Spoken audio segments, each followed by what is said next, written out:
I'm going to do a little commentary in between my Galatians lessons. It's called the Sluggards Farm.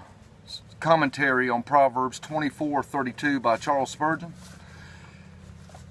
And Spurgeon was keenly aware of the prominence of agriculture both in the Bible and in his congregations and society at the time. This was written in 1862.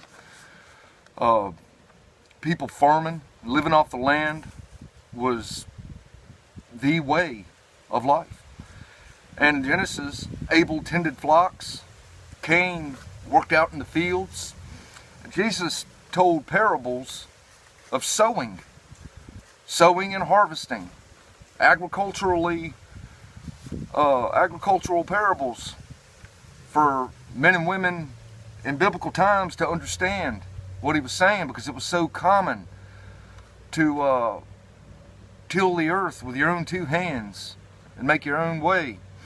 And we plant seeds today of the gospel to people, do we not? So in a way, we're farming too, in concert with God, who, after we plant the seeds, God decides what's harvested. And even some of our grandparents or great-grandparents, they too themselves farmed and bartered, maybe having another job that they did to make a living, but they predominantly raised their own food. So this is Charles Spurgeon's commentary on this verse right here. Proverbs 24:30-32. I went by the field of the slothful, and by the vineyard of the man void of understanding. And lo, it was all grown over with thorns, and nettles had covered the face thereof.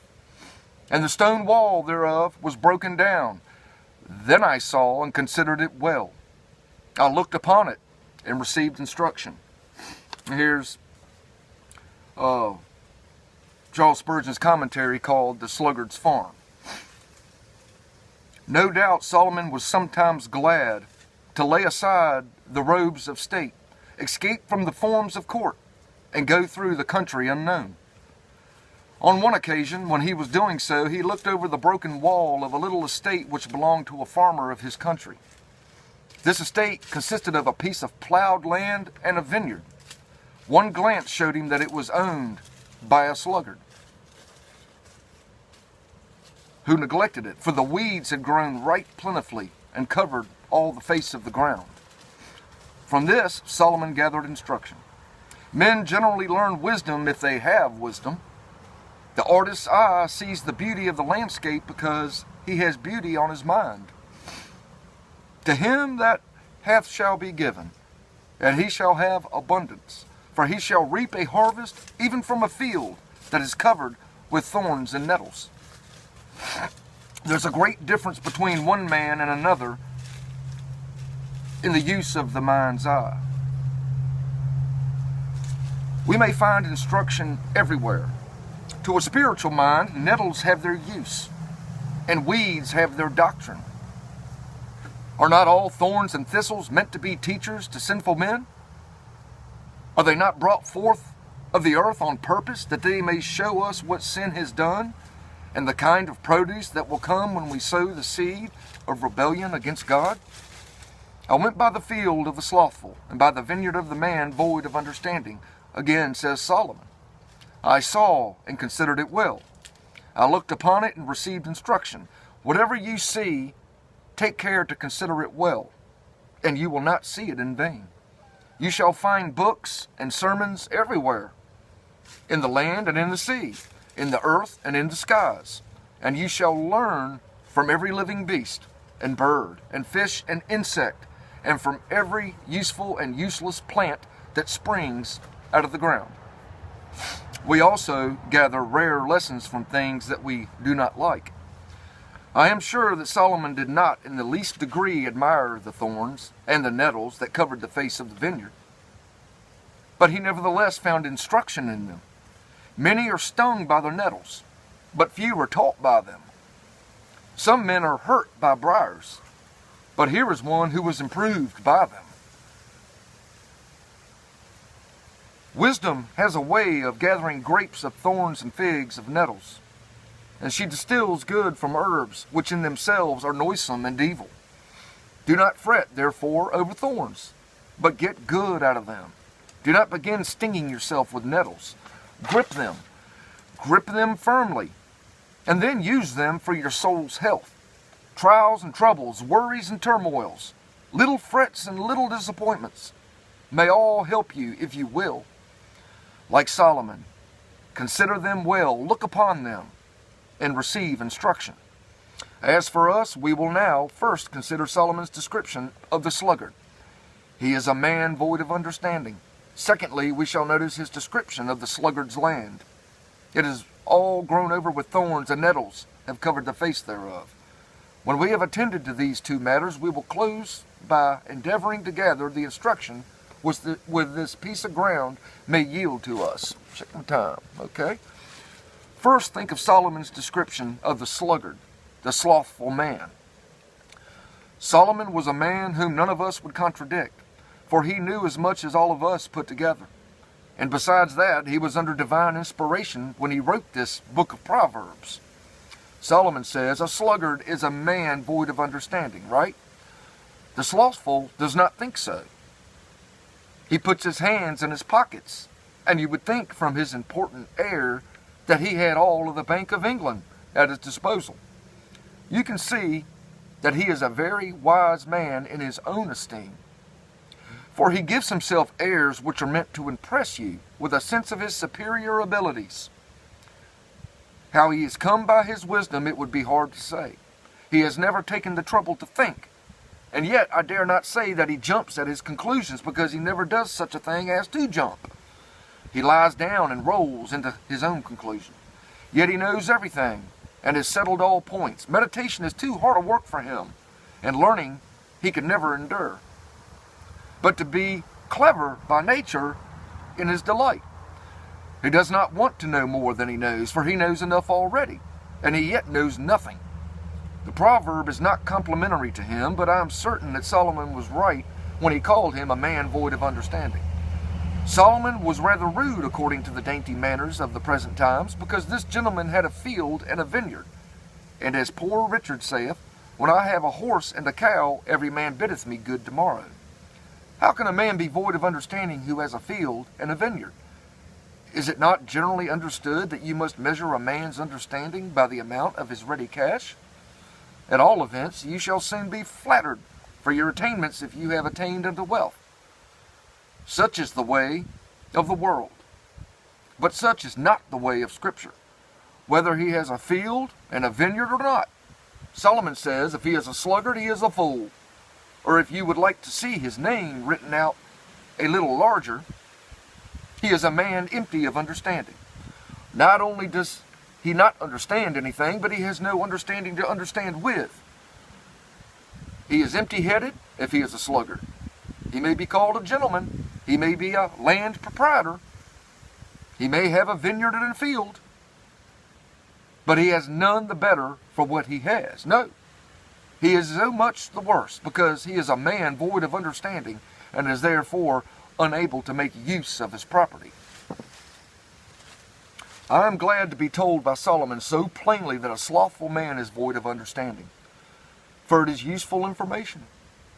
I have met with persons who thought they perfectly understood the doctrines of grace, who could accurately set forth the election of the saints, the predestination of God, the firmness of the divine decree, the necessity of the Spirit's work, and all the glorious doctrines of grace which build up the fabric of our faith.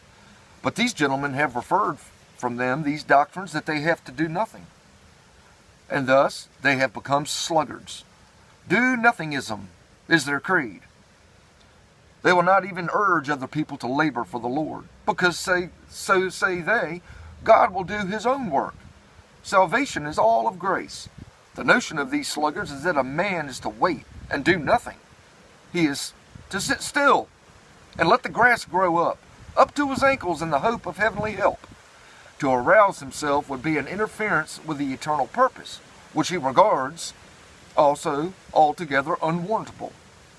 I have known him look sour, shake his aged head, and say hard things against earnest people who were trying to win souls. I have known him run down young people and a little great steam ram sink them to the bottom by calling them unsound and ignorant. How shall we survive the censures of this dogmatic person? How shall we escape from this very knowing and very captious sluggard? Solomon hastens to the rescue and extinguishes this gentleman by informing us that he is void of understanding. Why? He is the standard of orthodoxy, and he judges everybody.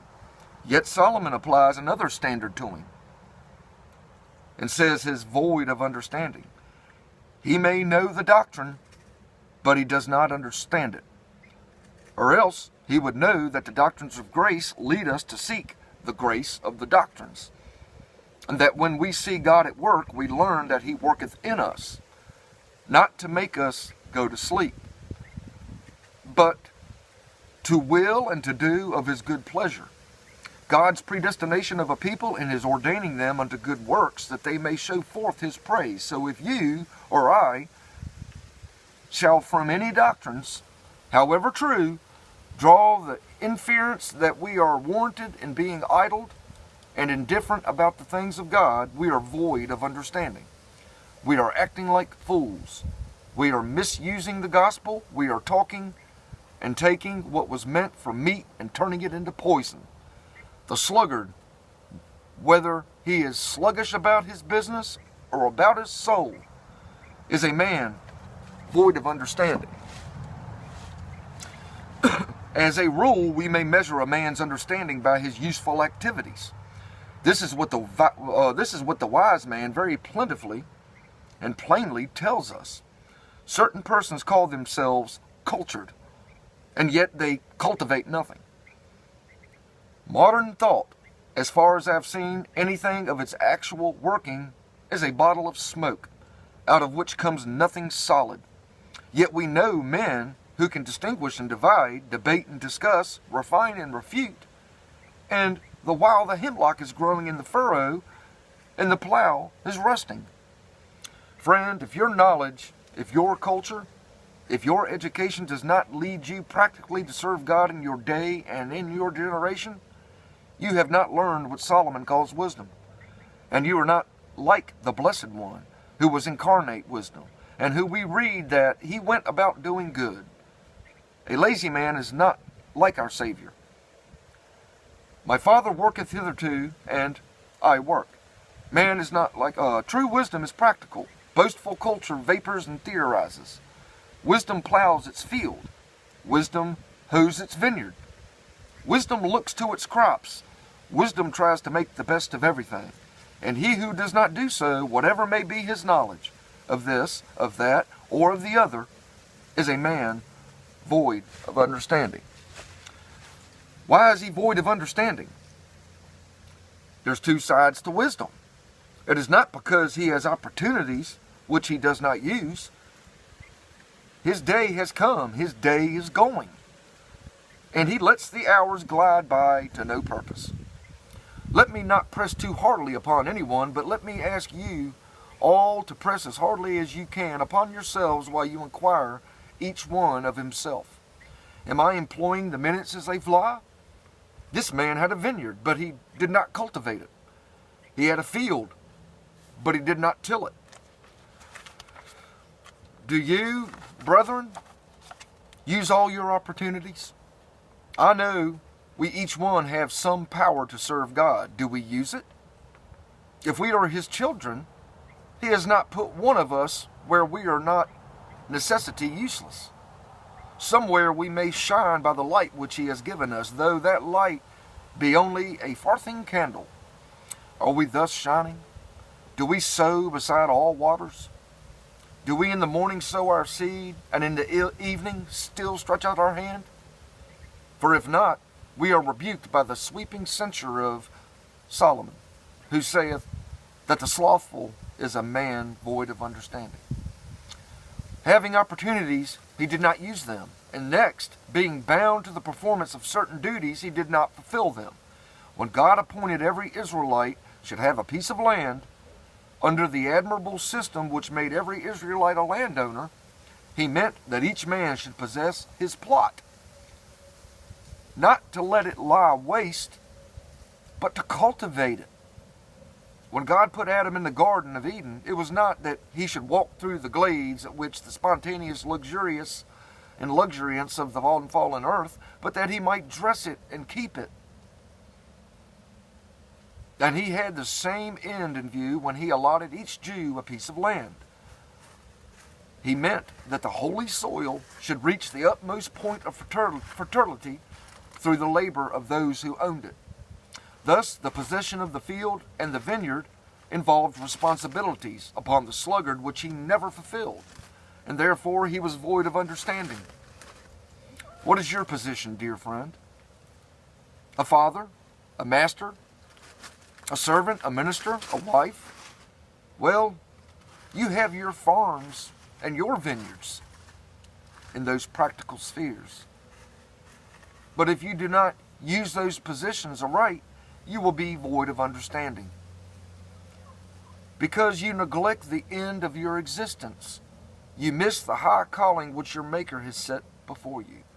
The slothful farmer was unwise in these two aspects, and in another also, for he had capacities which he did not employ. He could have titled the field, he could have tilled the field, and cultivated the vineyard, if he had chosen to do so. He was not a sickly man who was forced to keep his bed, but he was a lazy bones who was there of choice. More on the Sluggards Farm next time.